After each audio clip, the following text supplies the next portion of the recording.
I get a lot of questions about what bits I use and stuff, and it doesn't take me long to talk about them because I do keep it very, very simple. These are my faves right here. I mean, I start the Colts obviously with a ring bit. I have a smooth mouthpiece in this and a twisted mouthpiece, and they're very, very good for Colts. When I first get them back from the Colt breakers, I put a ring bit on them first, ride them in split reins, and as soon as they're backing off a bit good and moving their shoulders and doing all the stuff I like them to do, I will put them right into a Loomis. I do start them on the barrel pattern in the ring bit, but then I put them on the Loomis when I start wanting more control. I do that because I get more lift with their shoulders with this, and I have been using this bit for a long time. I learned how to use it from Celie Ray.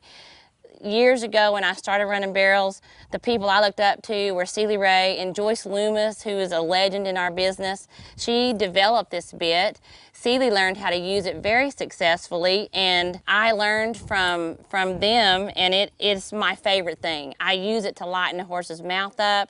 I can use it to let a horse be more relaxed. I get a lot more flex with this bit, and I could not live without it. And so, anyway, that's my favorite thing. I have this in a smooth mouthpiece and twisted mouthpiece. And so I use these a whole lot.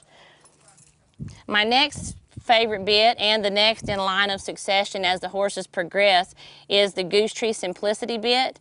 And I kind of can't remember. Probably I had gotten to know Phil and Carol and looking around for bits to use because I had become very dependent on this Loomis, and I got where I used this all the time. And then when it came time to sell horses, I started noticing that it was not as easy for other people to learn how to use immediately, and then horses need more. When you start rodeoing on them, they need a little bit more stability or something like that. And so I started searching around, and I had a terrible time finding bits that I could make my horses feel like I like them to feel in.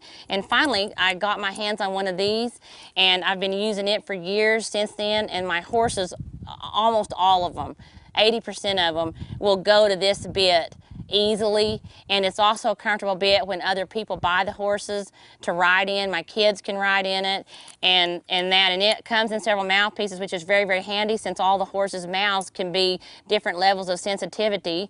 And Carol is a legend in our business also, and they have other bits I'll get in a minute that I use even more advanced, and they're also Carol Goose Tree bits. And people ask me sometimes, oh, what do you have a bit of your own? And I'll be like, no, I don't need to reinvent the wheel. These people have already done it in a very good way, and these bits work excellently. And so I'm very happy just to use something somebody else had to figure out what to make. So I did not try to design my own bit because this is all I need, and I love them, and most of my horses love them. And anyway, so there's that. Okay, those were my most used bits, but as things change and the horses progress, these are other bits that I really do like, and this is an Ed Wright lifter bit. I use it in this short shank and the medium shank. I love that bit. It's another bit that I can put on the horses for the horse's sake and for the sake of the fact when the horse is going to have to leave my house. And I tested these bits, not just these, but these and the Goose Tree bit. This is another Carol Goose Tree bit with it's double gag. And it's really good for competition and for when you need to step up in a bit. And I know this is going to sound kind of silly, but my girls ride, but they don't compete. And so when it comes time for the horses to move on, I will let my girls ride them so that I can see what the horses are going to kind of be like with someone else.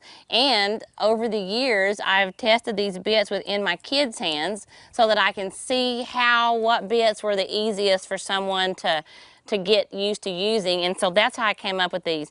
These are the bits that seem to be the most user-friendly to my horses and new people's hands. I don't know if that makes sense or not, but that's what we did. So anyway, this is what I've come up with. And these bits, all of them come in different mouthpieces. And my favorite mouthpiece, really, if I was just going to be generically favorite overall, is the 3-piece dog bone mouthpiece. It seems to be very comfortable in a horse's mouth, and you still get a lot of flex. And past that, a little bit more of a bit is this Sherry Cervi. It's a little bit heavier. I like it because it's pretty. It's got some silver on it, and it's a really good competition and for rodeo bit also. Okay, on the subject of rodeo bits, often after horses are trained, they get more comfortable in something, or I'll just start to notice that they do a little bit better. And when I need to get out of their mouth, or they get where I know that they're going to do it a little more aggressively or happily, when I leave them alone, I will put this Jim Warner Hackamore on there. I've had a couple of horses that just really worked good in it. It's the only hackamore that I can use successfully. I can still get flex with the nose. I still can stop them good. Anyway, it's my favorite hackamore, and I've used it on several horses over the years also. And there again, there's no point in reinventing a wheel. This one is really, really a good bit. It has a lot of flexibility. I do tape up the nose because it is a chain, and so I cover it with vet wrap. But this is a great bit if you need to go to a hackamore with the horse. And I have recently learned how to use this it's a roping bit, and I don't really know what the name of it is, but it's got a smooth mouthpiece, a little bit of a port, and a little bit more shank, a lot more shank than I normally use. And I don't know if it's just from getting older or just getting better at knowing what a horse needs. Because I used to be like totally opposed to these, and that's why I never say the word never, and I never say always, because that will get you in trouble. But anyway, I've learned how to use this, and I have a colt that loves it, and he does so much better in it. And so I think that I'm proud of myself that I've learned how to use these. They're great bits. I see them with other people, and at first I thought that my program was just so dependent on having a gag bit in the horse's mouth, and that's not the case at all. The horses are broke. If they're broke right, they will ride in the hackamore or this or the gag bit and stuff. So anyway, this is another one that is, I think it's a really good. You can really, really help a horse stand up and keep his shoulder up, and if you need a little bit more leverage but don't want to hurt the corners of his mouth, these kind of bits are awesome too. This simplicity, one of the things that's very important is the placement in the horse's mouth. If you hang this bit too loose in the horse's mouth, when you pull, it'll come to the end before you get much leverage or anything, and that's not what you want to do. You want to put it in the horse's mouth to where the minute you start to pull on the bit, you start to get contact with the corners of their mouth. That's the only tricky thing about this. These are definitely my two favorite bits in that, and since doing these clinics, at first when I would meet people, I would see the horse and I would think, oh my gosh, you've got to get a bit in there like I use so that you can make the horse do. But I've learned by watching and from experience that a person can ride in a totally different bit. If they have good hands and know their horse, and their horse is broke properly, they can get the same effect with their horse's body in whatever it is they like as I can with this or this Loomis.